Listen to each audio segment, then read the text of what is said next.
രാം നാരായൺ രാം, ഈ പേരാണ് നിങ്ങളുടെ ഉൾപ്പെടെയുള്ള മനസ്സിനെ ഉണർത്തുന്ന ഒരു പേരായിരിക്കുക. ജീവിതത്തിൽ പലപ്പോഴും ഇത്തരത്തിലുള്ള സാഹചര്യങ്ങൾ വരുന്നു. നിങ്ങൾ നിങ്ങളുടെ സ്വപ്നങ്ങൾ പിന്തുടർന്ന് ഓടുന്നുവെങ്കിലും അവ നേടാനായിരിക്കില്ല. എല്ലാവിധ ശ്രമങ്ങൾ നടത്തിയാലും നിങ്ങൾ പരാജയപ്പെടുന്നു. ഇതിന്റെ പിന്നിൽ എന്താണ് കാരണം എന്ന് ഒരിക്കൽ പരീക്ഷിച്ചിട്ടുണ്ടോ? ഒടുവിൽ നിങ്ങൾ നിങ്ങളുടെ സ്വപ്നങ്ങൾ, ഇച്ഛകൾ പ്രാപിക്കുന്നില്ലേ?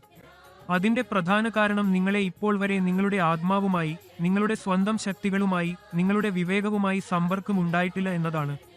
നിങ്ങൾ നിങ്ങളുടെ ശക്തികളെ, നിങ്ങളുടെ ആത്മാവിന്റെ ശബ്ദത്തെ തിരിച്ചറിയാൻ ആഗ്രഹിക്കുന്നുവെങ്കിൽ ഇന്നത്തെ തന്നെ രാം നാരായൺ രാം എന്ന പേരുമായി ബന്ധപ്പെടുക. തുടർന്ന് നിങ്ങളുടെ സ്വപ്നങ്ങൾ മാത്രമല്ല, നിങ്ങളെതിരെ ഒരു പുതിയ ഊർജത്തിന്റെ അനുഭവം ഉണ്ടാകുമെന്ന് നിങ്ങൾ അനുഭവപ്പെടും. ഇന്നത്തെ യുവജനതയിൽ സഹനശക്തി വളരെ കുറവായിരിക്കുന്നു. ഇന്നത്തെ യുവാക്കൾ വളരെ കുറഞ്ഞ സമയവും പ്രയാസവും കൊണ്ട് കൂടുതൽ വിജയം നേടാൻ ആഗ്രഹിക്കുന്നു. ഇത് സാധ്യമല്ലെങ്കിൽ അവർ ഡിപ്രഷൻ, അനിദ്ര, സമ്മർദ്ദം എന്നിവയുടെ ഇരയായിരിക്കും. അതിനാൽ പ്രത്യേകിച്ച് ഇന്നത്തെ യുവജനതയ്ക്ക് അനിവാര്യമായാണ് രാം നാരായൺ രാം എന്നും ബന്ധപ്പെടേണ്ടതുണ്ട്. അവരുടെ ജീവിതത്തിൽ കുറച്ചു സഹനശക്തിയും സഹിഷ്ണുതയും വേണം. നിങ്ങളുടെ വിവേകത്തെ തിരിച്ചറിയുക വളരെ പ്രധാനമാണ്. കാരണം ഈ വിവേകമേ നിങ്ങളുടെ ജീവിതത്തിൽ സന്തോഷം, സമാധാനം, വിജയം എന്ന പാത കാണിക്കുന്നു. ഈ വിവേകമേ നിങ്ങളുടെ ഉള്ളിൽ ചിന്തിക്കാൻ, മനസ്സിലാക്കാനുള്ള അന്തർധാരാ ശക്തി വളർത്തുന്നു. ഈ വിവേകത്തിന്റെ ഉദ്ഭവം രാം നാരായൺ രാം ജപിക്കാൻ സാധിക്കും. നിങ്ങൾ ഈ മന്ത്രത്തിന്റെ ജപം നടത്തുമ്പോൾ നമ്മുടെ ആന്തരിക വിവേകത്തിന്റെ ഉദ്ഭവം നടക്കും.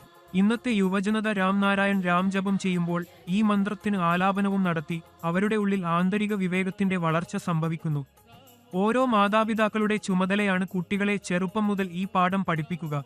കുട്ടികളെ ചെറുപ്പത്തിൽ തന്നെ രാം നാരായൺ രാം പേരുമായി ബന്ധിപ്പിക്കാൻ ശ്രമിക്കുക. അതിനാൽ അവരിൽ വിവേകത്തിന്റെ വളർച്ച തുടങ്ങും. നമ്മൾ എല്ലാം ആത്മസന്താപം നടത്തേണ്ടതാണ്. നമ്മുടെ ഉള്ളിലെ ശബ്ദം കേൾക്കേണ്ടതാണ്. നമ്മുടെ വിവേകത്തിന്റെ ഉപദേശം പാലിക്കേണ്ടതാണ്. ജീവിതത്തിൽ നിങ്ങൾ എന്തെങ്കിലും പ്രവൃത്തി ചെയ്താലും നിങ്ങളുടെ വിവേകമായിരിക്കും എപ്പോഴും ശരിയായ മാർഗദർശനം നൽകുക. അതിനാൽ എല്ലായ്പ്പോഴും നിങ്ങളുടെ വിവേകത്തിന്റെ ഉപദേശം കേൾക്കുക. ഇന്ന് നമ്മുടെ ചുറ്റുപാടുകളിൽ ഓരോ വ്യക്തിയും സുഖത്തിനും ശാന്തിക്കുമായി പൂർണ്ണമായ അനുഭവം ആഗ്രഹിക്കുന്നു. അതിനെ പ്രാപിക്കാൻ നാം പല സ്ഥലങ്ങളിൽ വെറും തിരച്ചിൽ നടത്തുന്നുവെങ്കിലും നമ്മൾ മറക്കുന്നത് എന്നാണെങ്കിൽ ഈ സുഖവും ശാന്തിയും നിങ്ങളുടെ ഉള്ളിലാണ്. നിങ്ങൾ രാം നാരായൺ രാം എന്ന പേരുമായി ബന്ധപ്പെടേണ്ടതാണ്. തുടർന്ന് നിങ്ങൾക്ക് ജീവിതത്തിൽ എങ്ങനെ സുഖത്തിന്റെ അനുഭവം ഉണ്ടാകുമെന്നു കാണുക. നമ്മുടെ ശരീരം ഒരു സമ്പൂർണ്ണ യന്ത്രമാണെന്ന് പറയാം. അത് ഒരു ഏകീകരിത യൂണിറ്റായി പ്രവർത്തിക്കുന്നതാണ്. അതിൽ എല്ലാ അവയവങ്ങളും പരസ്പരം ബന്ധിപ്പിച്ചിരിക്കുന്നു. ഇത് ഒരു ജീവകാരുണ്യമായ സംവിധാനമായി പ്രവർത്തിക്കുന്നു. ഇത് സജീവമായും സൃഷ്ടിപരമായും നിലനിൽക്കുന്നു. പ്രേമം, സ്നേഹം, ബന്ധങ്ങളുമായി നിറഞ്ഞിരിക്കുന്നു. ഇത് നമ്മെ ഒരു കൂട്ടായ കുടുംബമായി രൂപപ്പെടുത്തുന്നു. എല്ലാ അവയവങ്ങളും ഒരു ടീമായി ചേർന്ന് പ്രവർത്തിക്കുന്നു, ഒരുപാടുമില്ലാതെ. എല്ലാ ജീവികളും ചെടികളുമായി പൊന്നും ജീവനുള്ളവരും ഉണർന്നിരിക്കുന്നവരും ചേർന്നിരിക്കുന്നു. ഈ ശരീരം എന്ന യന്ത്രത്തിൽ പകുതി നികത്തിയ 50 കോടി ജീവനുള്ളവരും ആത്മാക്കളും ചിന്താധാരകളും ദിവ്യഘടകങ്ങളും ഉള്ളതാണ്.